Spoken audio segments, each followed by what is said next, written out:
Y también quería comentar el efecto cruzado. Es decir, otra razón más para trabajar la fuerza, para entrenar en general cuando esté lesionado, sería el efecto cruzado. ¿A qué nos referimos con esto? A que cuando un miembro se entrena, no solo se mejora ese miembro, sino que parte de las adaptaciones también se trasladan al otro miembro. Obviamente se mejora mucho más el trabajado, pero se ha visto en diferentes investigaciones que la parte no trabajada recibe parte de ese beneficio.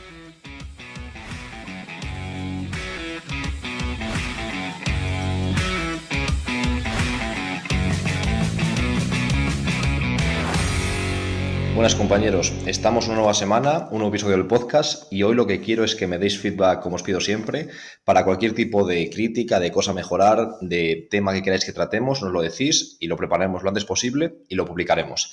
Entonces, hoy el tema va a ser, vamos a introducir una nueva línea de contenido que va a ser la readaptación del deportista lesionado. Es decir, al final es un campo enorme, es un sector enorme de contenido, no es solo un episodio, pero queremos intentar tocar diferentes lesiones que se dan mucho en el baloncesto o que se dan en un número bastante elevado de situaciones y de equipos, y poco a poco iremos desglosando de forma pormenorizada cada una de esas lesiones. Pero antes de meternos más en lesiones específicas, lo que queremos intentar tratar como un todo el proceso de recuperación, de readaptación de ese deportista lesionado. Entonces, lo que quiero hacer hoy es intentar explicar los objetivos que creo que debemos tener cuando un deportista se lesiona, es decir, hay que tener objetivos y no solamente recuperarnos, sino hacer algo con ese tiempo, intentar que cada día cuente, que cada hora de trabajo cuente y no perder nunca el tiempo, que creo que al final es clave y sobre todo en el deporte de élite, pero también en la base.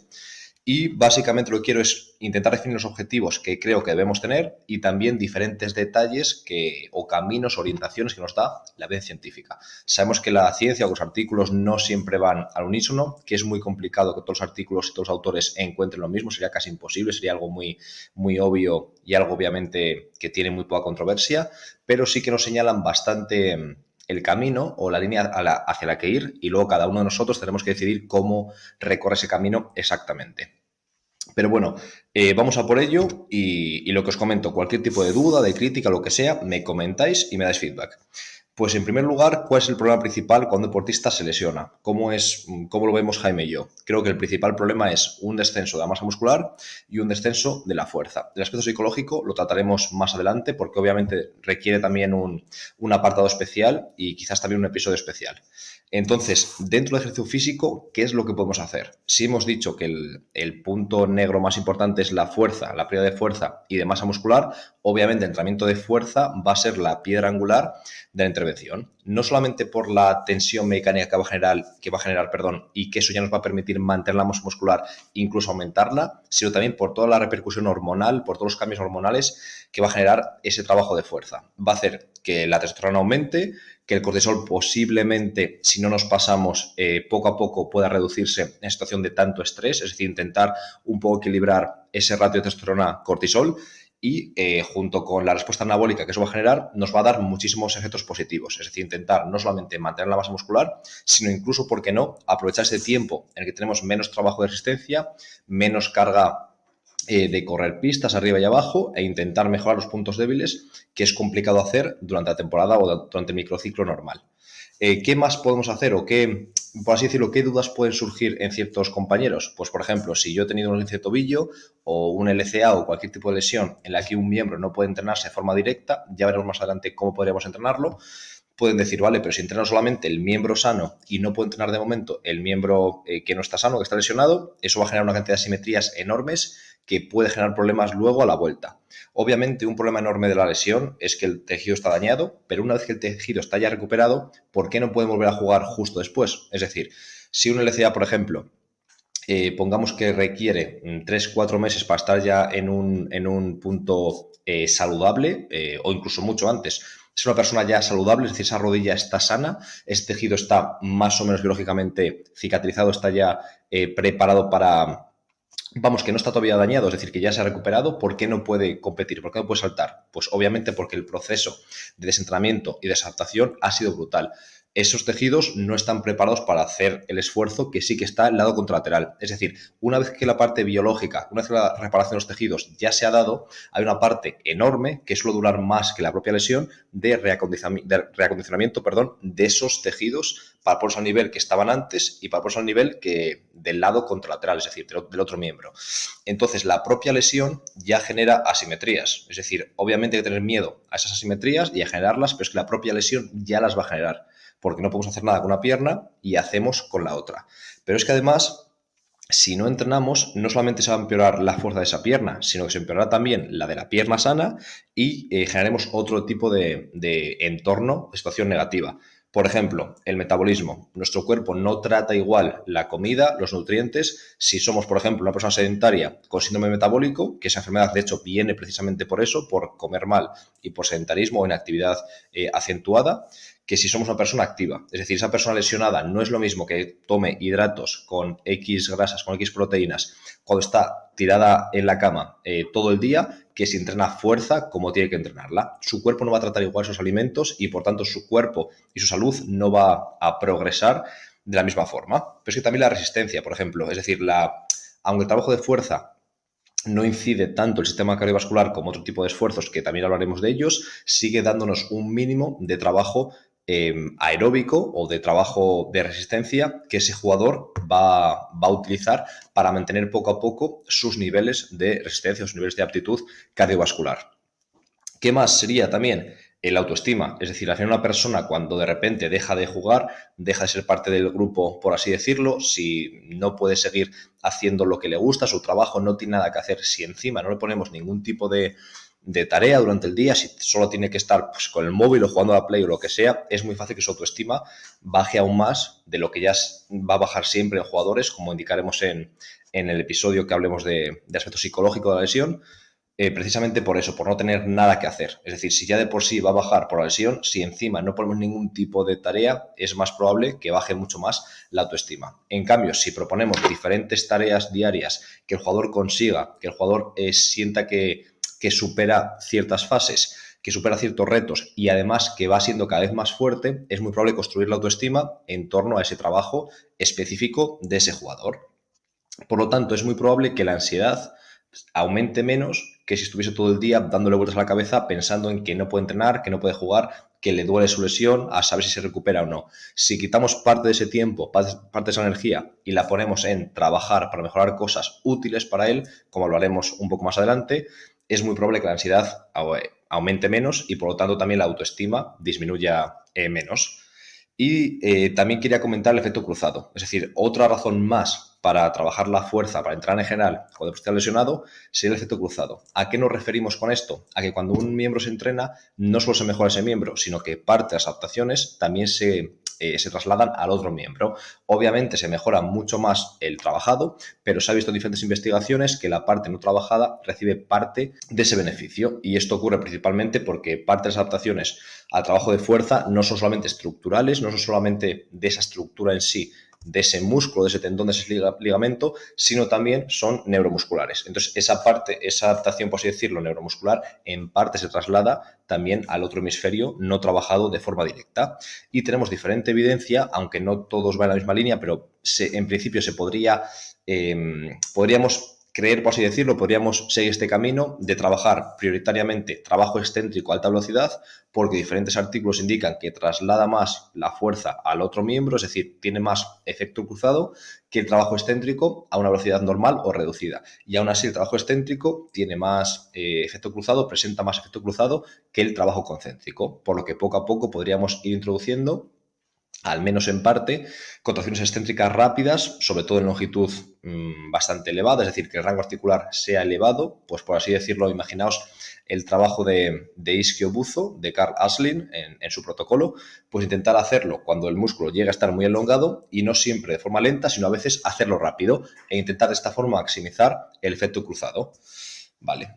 Otro aspecto, por ejemplo, que nos indica la evidencia que creo que es muy interesante es la electroestimulación. Por eso anteriormente decía que en principio no podemos trabajar de forma directa sobre el área lesionada, pero a partir de cierto momento seguramente podamos ya hacer cositas. Es decir, si una articulación tiene que no moverse por los plazos biológicos, porque el cuerpo médico nos lo pauta. Obviamente el electro no puede ponerse tan fuerte que ese músculo genere una contracción, o perdón, un cambio de ángulo de la articulación, pero se puede poner a una intensidad menor y que ese músculo siga recibiendo cierta tensión mecánica o cierto estrés, cierto estímulo. Solamente con un poco de estímulo ya perderemos mucho menos que si no damos nada de estímulo. Entonces, lo que ha visto este artículo es que hacerlo a diario, 2 veces al día, aumentaba la síntesis de proteínas musculares. Es decir, ese músculo va a perder menos masa muscular que si no hiciésemos nada. Y ese jugador prácticamente no está haciendo nada. Es decir, puede estar en el sofá, puede estar sentado, puede estar con sus compañeros y mientras que el electro actúe, ¿vale? No hace falta que sea un trabajo activo. Y, de nuevo, si aumentamos esa síntesis de proteínas musculares, va a hacer que la comida posterior o que la comida anterior, que la comida que ingiera durante ese día se trate diferente, entre comillas, que el cuerpo, que su organismo trate diferente esos nutrientes que si fuese una persona sedentaria por este proceso lesivo. ¿Qué más podríamos hacer? Algo que no está demasiado extendido, en mi opinión, pero creo que es interesante y diferentes investigaciones así lo señalan, y que es la práctica imaginada. Obviamente es un tema bastante complejo y es un tema difícil de investigar o por lo menos difícil de demostrar su utilidad, pero ciertos estudios lo han hecho y creo que es muy interesante, primero porque es totalmente gratis, después porque requiere poco tiempo y poco esfuerzo y cero riesgo. Entonces creo que tenemos mucho que ganar haciéndolo y tenemos muy poco que perder por hacerlo. Es decir, en el peor de los casos no mejoraremos. ¿A qué se refiere con práctica imaginada? Básicamente intentar, en inglés podéis buscar Motor Imagery, aunque os pondremos algunos artículos en las notas del episodio, y básicamente consiste en imaginarte o un movimiento o la contracción de un músculo, dependiendo si quieres poner el foco interno o externo, para que de esta forma las áreas cerebrales o ciertas áreas cerebrales, áreas motoras, se activen al igual que si hicieses ese gesto. Es decir, cuando se produce un movimiento en sí, un movimiento real, se activan ciertas áreas cerebrales. Cuando imaginamos un movimiento, aunque no se activan a la misma intensidad, sí que se activan como si estuviésemos moviéndonos, por así decirlo, aunque fuese a un grado menor. Entonces, de esta forma, lo que hacemos es hacer que desconecte menos esa conexión cerebro-músculo, por así decirlo. Es decir, que el sistema nervioso siga trabajando y que esos caminos neurales sigan estando bien hechos, por así decirlo, y que no se difuminen y cuando dentro de 3 meses queramos utilizarlos estén totalmente dañados. Esa es un poco la idea. Entonces, lo que podríamos hacer es no solamente centrarnos en gestos súper sencillos como trabajo isométrico, como imaginarnos una contracción isométrica del músculo, sino una progresión que, por ejemplo, os proponemos desde Asesport. Esta progresión la hemos jugado con jugadores, con algunos va mejor porque tiene más imaginación, con algunos va peor pues porque no están tan abiertos a este trabajo. Entonces tenéis que leer con qué jugador hacerlo y con qué jugador mucho más sencillo. Pero creemos que una progresión lógica que tiene mucho sentido y que yo en concreto, Álvaro, me parece que tiene sentido desde el punto de vista psicológico, sería comenzar haciendo un trabajo de imaginería motora, como se suele llamar, o práctica imaginada, tumbados, es decir, simplemente en el sofá, relajados, empezamos a visualizar e imaginamos contracciones muy sencillas. Por ejemplo, en primer lugar, contracciones isométricas. Pensamos en que la musculatura lesionada haga un trabajo isométrico, por ejemplo, de 10 segundos a mucha intensidad. Pensemos de nuevo en el LCA. No podemos contraer ese cuádriceps o ese isquio para intentar no cambiar el ángulo de la articulación. Pero ahora, por ejemplo, tumbémonos, estamos relajados y ahora pensamos en hacer una sentadilla isométrica contra un rack, buscando mover 150 kilos, 200 kilos, una cantidad de peso que no podamos mover, pero que intentemos reventar el techo.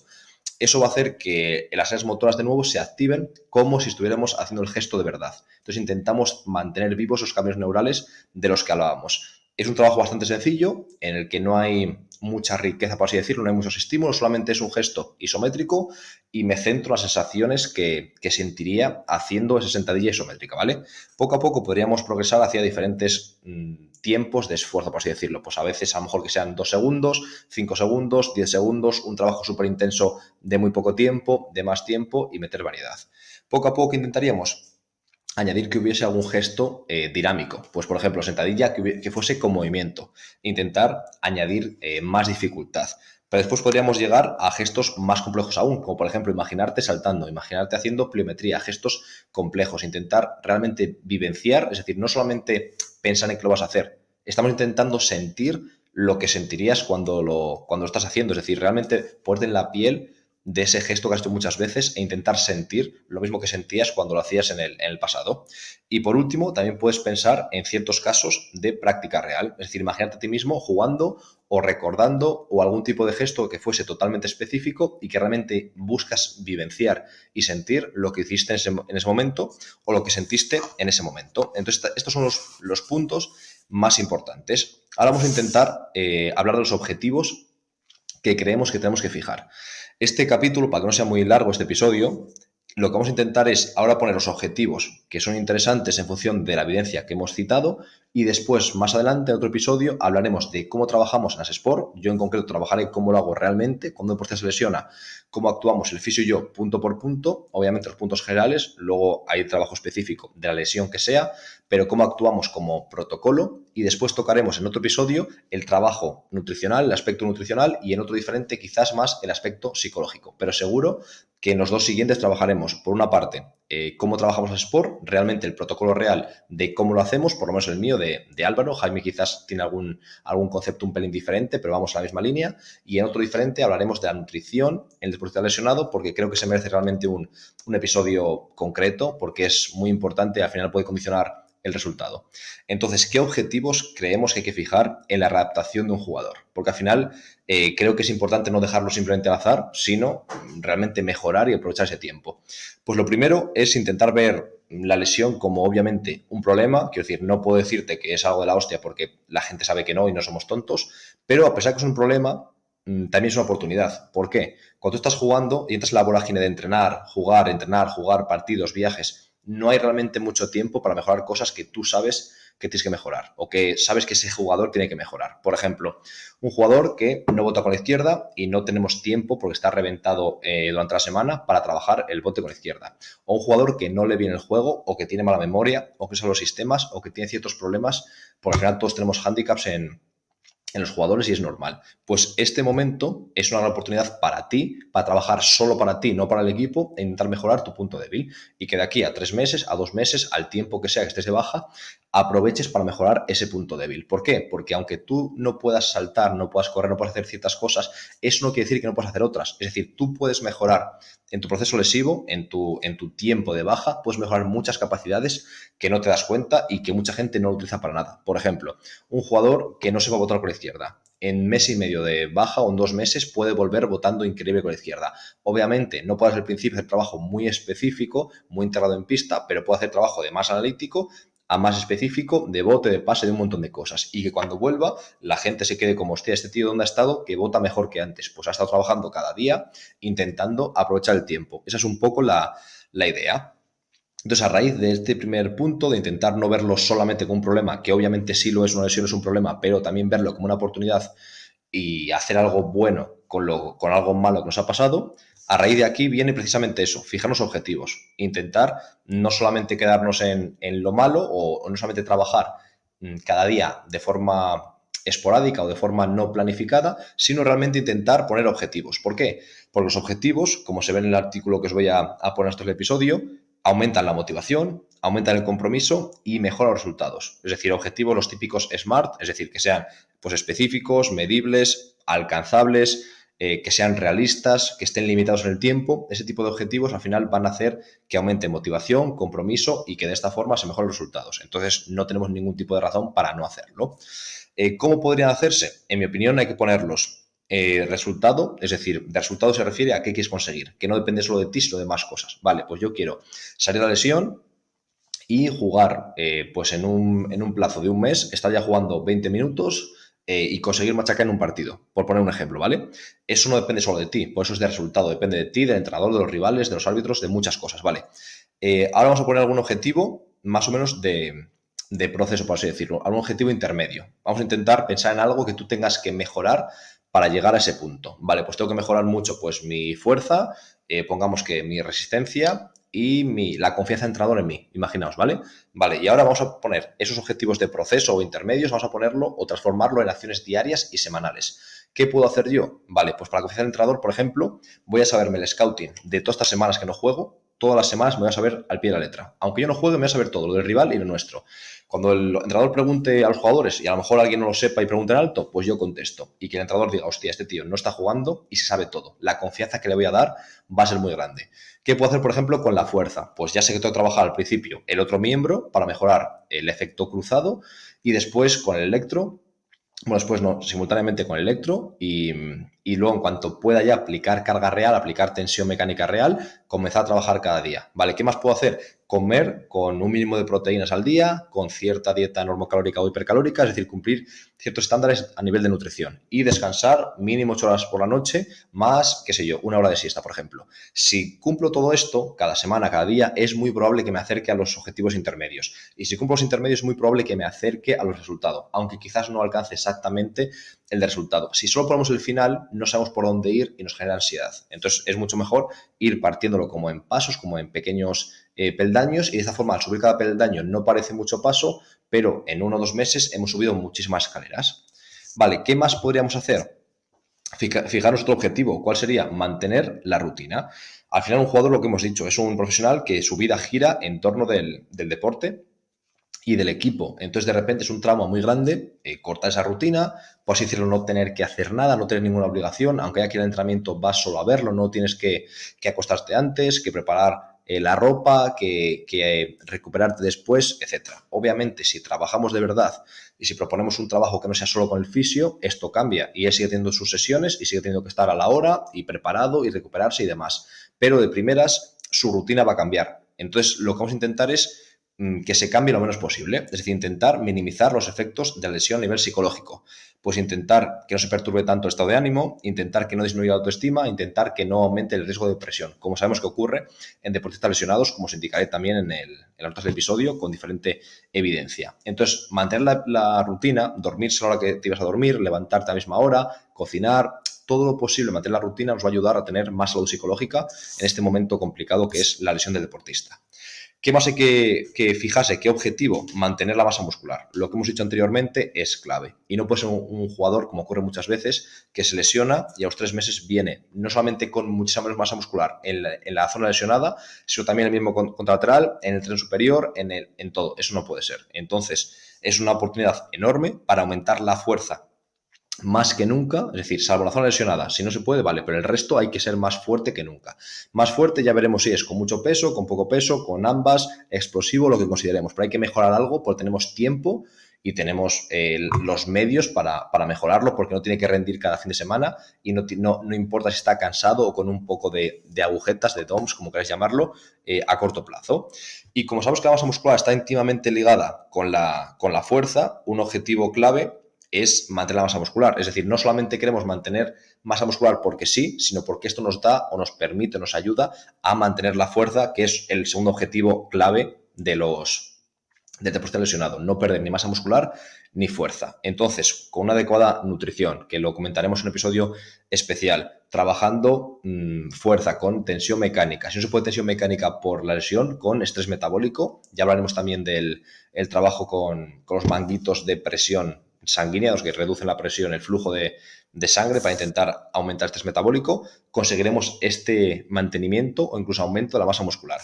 ¿Qué más podemos hacer o qué otro objetivo tendríamos? Intentar mantener o incluso mejorar la resistencia. Es decir, no puede ser, y a mí, por ejemplo, me pasa alguna vez que los deportistas, al fijarnos tanto, al centrarnos tanto en la zona lesionada, el miembro contralateral, el core, asimetrías, ciertas cosas, que está genial, pero a lo mejor luego han vuelto a la pista y yo me he dado cuenta pues que no estaban tan bien como deberían. Y sí que he hecho pues airbike o sí que he hecho cosas a nivel condicional, pero quizás no he hecho tantas como debería para que volviesen y que el aeróbico, o sea, la parte aeróbica o la parte de resistencia, mejor dicho, no sea un hándicap o no sea nunca un punto débil. Obviamente es muy difícil o quizás imposible replicar justo los esfuerzos de la pista del juego real, pues porque no podemos cambiar de dirección, no podemos saltar, no podemos hacer ciertos gestos que están ahí, que es muy difícil replicar.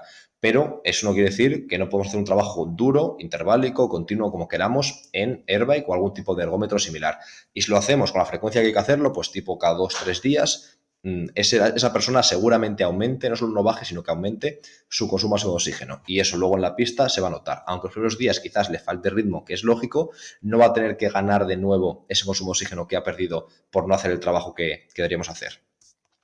¿Vale? Y luego también otro punto que creo es muy interesante y que ya introduje anteriormente, que es desarrollar puntos débiles. Al final creo que el deportista tiene que hacer un examen de conciencia, intentar de verdad pensar cuál es su punto débil o cuáles son sus puntos débiles e intentar ponerse en un papel y decir, vale, pues yo tengo mal este tipo de aspectos, pues a nivel cognitivo, perceptivo, psicológico, físico, lo que sea, no solo físico. Lo que os comentaba, puede ser que un jugador lo que peor tiene es frustración ante el fallo y cada vez que frustra, grita al entrenador, grita a los compañeros, grita al árbitro, se sale del partido, etcétera. Pues a lo mejor este tiempo, estas semanas o estos meses es el momento para trabajar con un psicólogo deportivo o a lo mejor ni siquiera con un psicólogo deportivo, simplemente él que se centre mejor en ese aspecto, solo, con el entrenador, hablando con el fisio, hablando con quien sea, para intentar mejorar algo que es su punto débil. Otra persona quizás los tiros libres, ¿vale? Pues habrá que ver cómo hacemos para trabajar los tiros libres para intentar mejorarlo. A lo mejor al principio es práctica imaginada de tiros libres, a lo mejor es repasar tu rutina, a lo mejor no tienes ni siquiera una rutina y cada día haces una cosa, pero intentar que este tiempo no lo perdamos, que realmente lo aprovechemos para mejorar y cuando vuelvas seas mejor jugador, al menos en ciertos aspectos. Y por último, muy a la línea anterior, es desarrollar áreas poco trabajadas. Y el objetivo es, o la idea para el jugador sería, ser un jugador más completo. Es el objetivo, ¿vale? Tú tienes muy bueno estas cosas, pero quizás estas no es tan bueno. Obviamente no te pido que seas increíble en esas, no pido que sean tu punto fuerte, pero sí te pido que aprovechemos estas semanas para que dejen de ser tu punto débil y que sean como mínimo que estén en la media, es decir, que no te resten nada. Y creo que es un muy buen momento para conseguirlo y que el jugador puede realmente adaptar esto a su juego y que le puede luego de verdad ayudar en su día a día y su desarrollo profesional.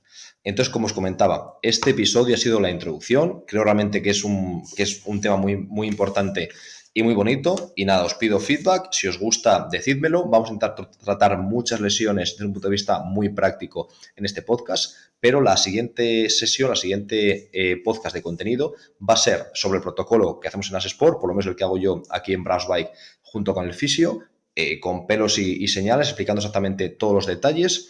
Y después de eso daremos un repaso al aspecto nutricional del deporte lesionado y quizás también al aspecto psicológico, si así lo demandáis y si os parece interesante. Así que sabéis, compañeros, antes de entrar en lesiones concretas, quiero repasar muy bien todos los protocolos y dejar claro cómo trabajamos y nuestra filosofía. Para cualquier cosa, ya sabéis, nos podéis comentar, cualquier crítica, cualquier consejo, lo que queráis, será un placer enorme recogerlo e intentar hacerlo realidad. También pediros lo de siempre, si os gusta el podcast nos vendría súper bien que se lo enviéis a algún compañero o compañera a quien podamos ayudar y que, bueno, mientras conducís, mientras fregáis, creo realmente que puede ser enriquecedor para vosotros. Y luego, por último, también os pediríamos que si os ha gustado, si creéis que ayuda a la gente, dadle a 5 estrellas o like o lo que sea donde lo escuchéis, que os ayuda mucho a llegar a más personas, ¿vale? Así que nada, un beso enorme y nos vemos. Adiós.